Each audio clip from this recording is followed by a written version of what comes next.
expecting that this error was rejected. Yeah, so now we know why the script has been rejected, because we are using the wrong manager. All right, so this is not the manager, and so this is the kind of the level of authentication you get out of the box with a smart contract, right? That's cool.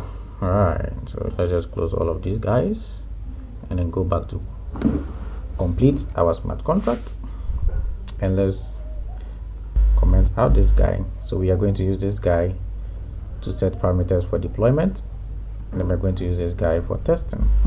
Okay.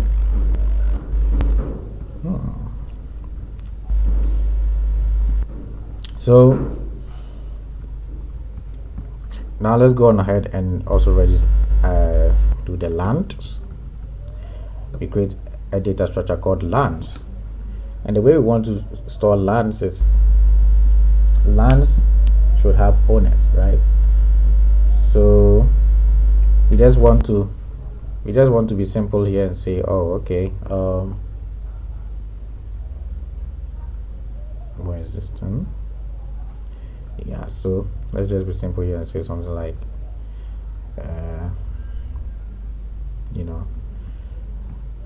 something simple like as we've already said, a land is represented with 4 points. Okay, longitude and latitude, right? But for now we'll just use integers, x, like on the plane, on the xy plane, right? So a land is just a square on the plane. All right, so this could be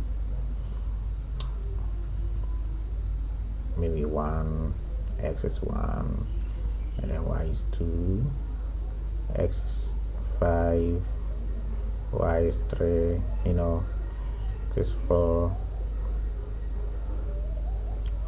6, sorry, still 5, y is 6, and then still 1, and y is still 6.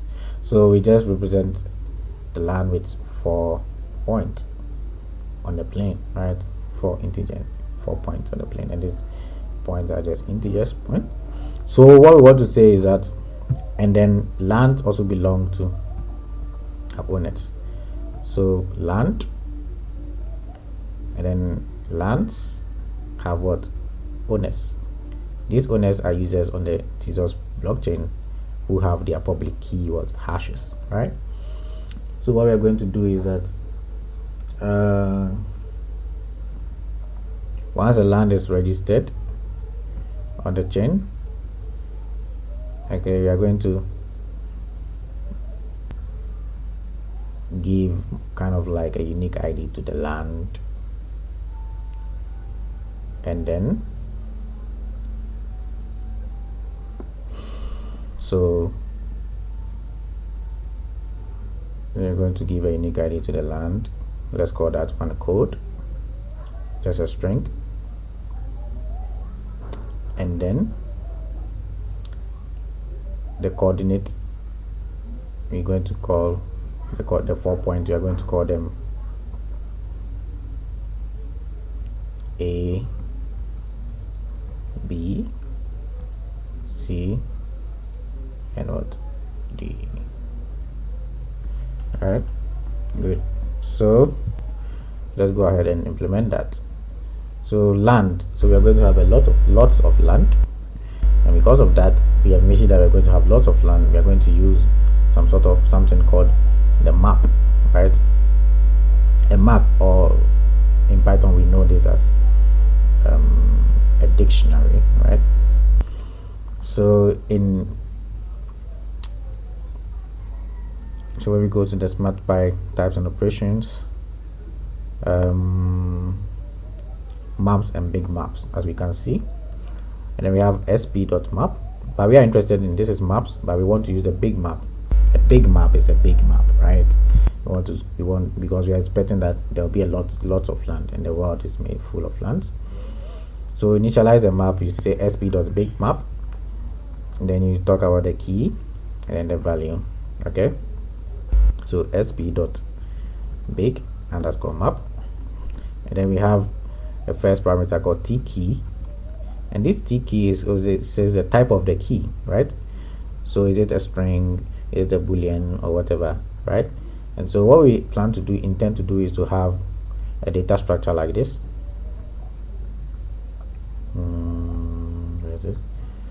Okay, yeah, we don't have a data structure like this, where we have something like this, and then like the code of the land is here, and then some data about the land, right, is also here, and the data about the land that we are going to store is like a list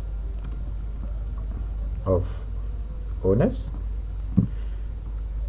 of, wait, for now let's say we store the coordinate A of the land, so let's just call it A, right? And then we store the B of the land, and the C of the land, and the D of the land, right? A, B, right? Simple. So let's go and implement that.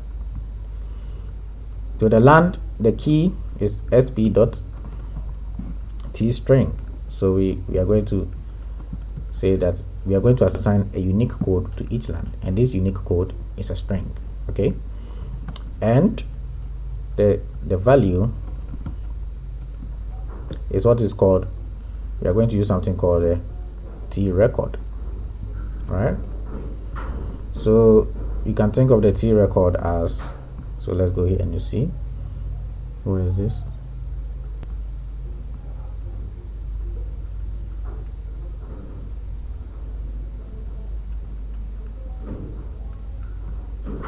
So records, yeah, records in SmartPy have type record, where calcs in Python dict of SmartPy type index, whatever. So they generalize the microservice pair record. So basically it allows you to say, you know, in Python, like this would be like, if you have a tuple, you have to access it by the index, right? Or if you have a list, you have to access it by the index. But if you have a dictionary, you can access it by the keys, right? So the records is kind of the same thing. You can access the elements in the records by their keys, but in this case you predefine the keys, right? So let me explain what I'm saying. So I'm going to have to predefine the keys in this record. I'm going to say A, and I'm going to say sp.tstring,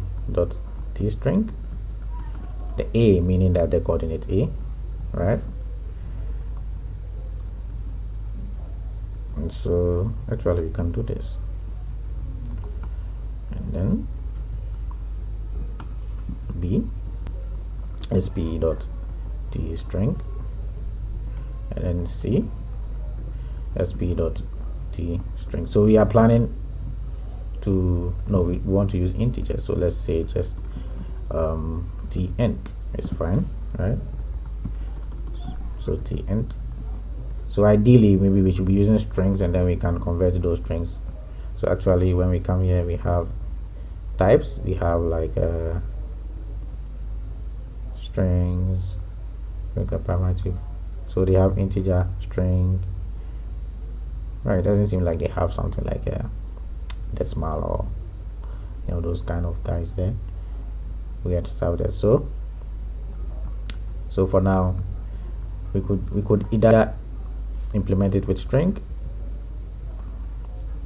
and not be limited, or we are just going to use the integer and be limited. I mean, of course, latitude and longitudes. Oh wait, sorry. So actually, so A here is supposed to be a pair, right? X, Y, because it's a coordinate on the plane. So X, Y, and so we have just a thing for that. Smart contract, where are you? Pairs, right? And then the way to define a pair is sp.pair, right? And then you say T1 and T2. So let's do that. So sp.pair, so T pair,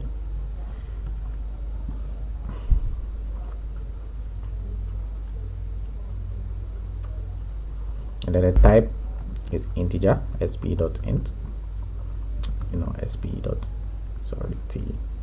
int. So that's how it's going to be for the rest of them. So we can just copy and paste.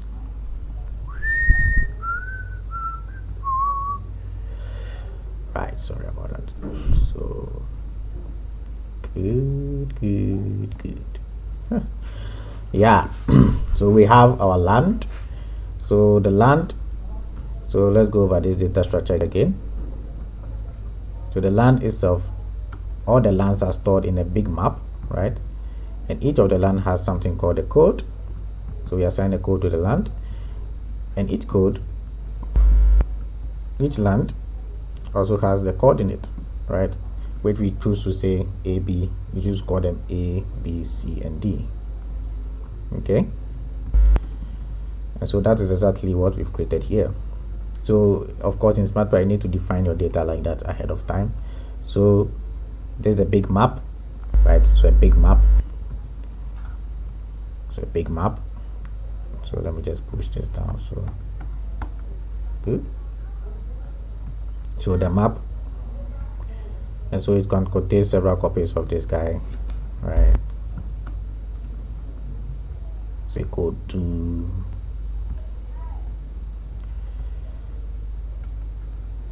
and code 1. Yeah, good.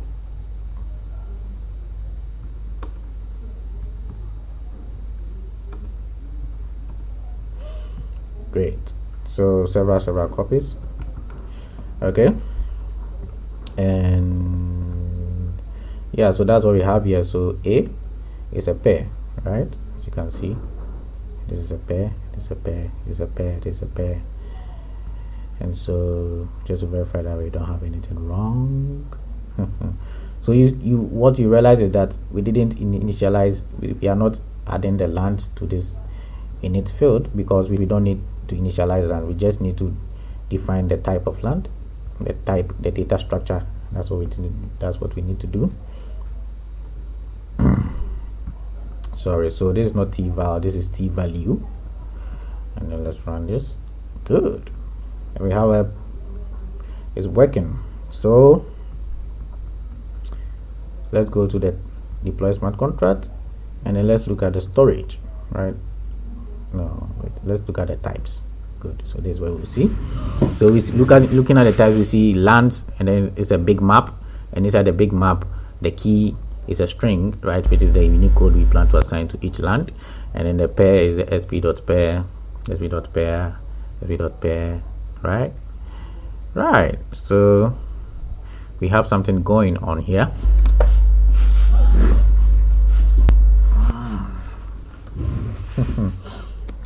So good, that's sweet. So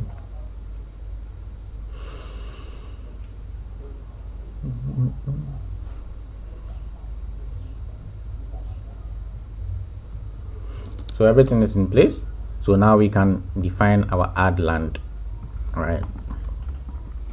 So I think when we define this sp.entry point and def add land. So self, and then params, and then where we assume that the user, a normal user, right, a landowner, right, has registered their land, and now they want to add it to our blockchain. So even, in fact, think of it, we need to also have a data structure for landowners, right? Yeah, landowner, owners, right? And so how do you think we should store landowners? Well, that one is also going to be sp.map. So we couldn't use sp.bigmap because you can't use two big maps, right? Yeah, you can't use two big maps in Tezos. So just use sp.map, and we expect that there'll be more landowners. There'll be more land than landowners or something. I don't know. So the few landowners in this world, maybe 1,000 landowners. But let's just say we are not thinking about this very well. But anyway, So you need to also define the type of the key, and that is sp.t address. So the landowners have the address, and then t value, right, is we are going to define it as sp.tlist, and sp.tlist a list which is made up of strings. So let's just go here, list. So yeah, sp.tlist. So we can say we want a list made up of strings. So sp.type, sorry, sp.t string, right? So that's sweet. Sorry, what? Yeah, dev test expected intended blocks multiply 43. Oh well, yeah, I mean that's just Python. So let's do pass here and then see if we don't have any problem. Yeah, so we don't have any problems. So when we look at types here, which is our landowners,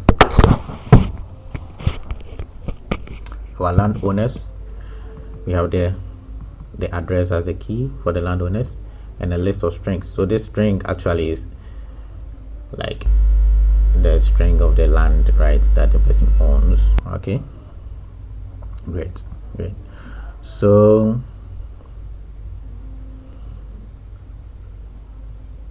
yeah, so we'll add land. So we just want to be able to add land first. So when we are adding land, we are adding the land for who? A landowner. So we need something like params. We need to have something like params dot owner, and then we also need to have something like params dot land, and this dot land should contain all the necessary data needed to fill this land, kind of thing, right? Good. So let's get to it. So again, who can add land? So the people who can add land are the registrars, right? So it's only the registrars who can add lands. So let's say something like sp.verify. So we have verify equal, and then we have verify. So verify, we pass in a condition here, right? And this condition, and then the message is equal to you must be a registrar, right?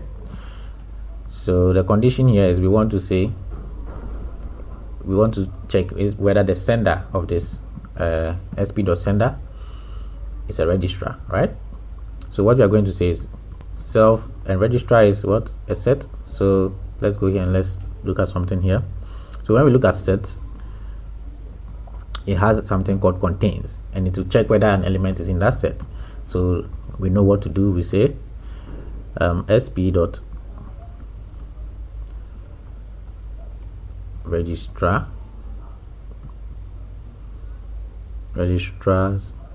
self.data.registrars.contains, right, sp.sender. Sweet. And if it doesn't happen that way, we're gonna ignore you. So let's immediately we can test. So add land,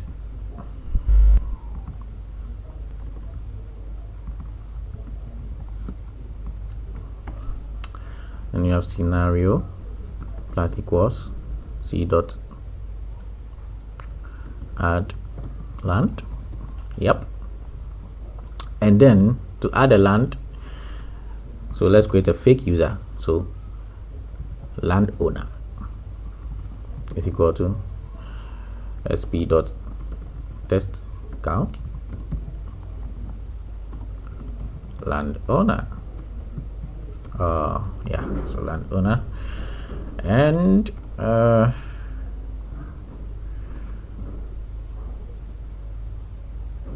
then we need to define the land itself. So to do that, we use a Python dictionary, and then we are going to say something like the land code. Maybe it's ABC. So if you know about geocoding, you know that we can give each piece of land a specific numeric code or alphanumeric code, right? So for instance, if you're familiar with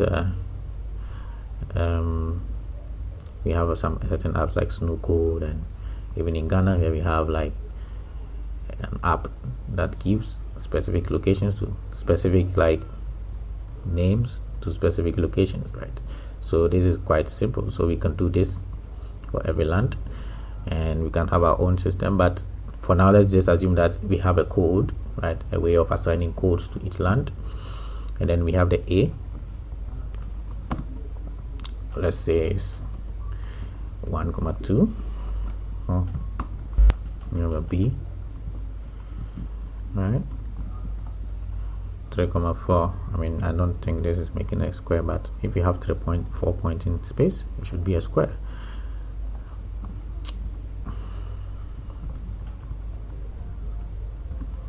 Yeah, if you have 4 points, it's square. 4,3.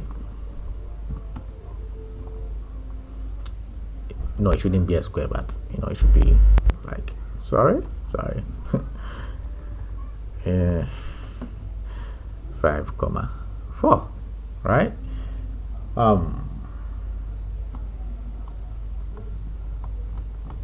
All right, so that's all we need for land. Good. Okay, so that's all we need for land. And then we will say, so since we want to say param.owner and param.land, we are going to say owner is equal to land underscore owner, and we want the address of the owner. Don't forget this. It's code frustrate you, and then land, right?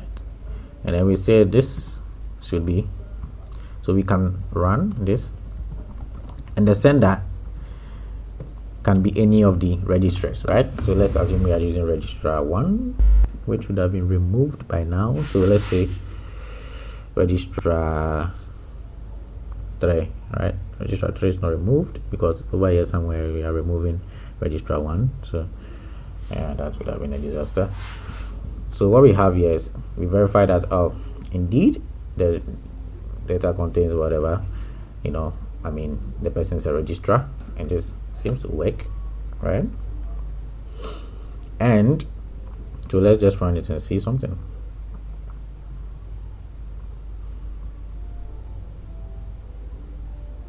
On line 96.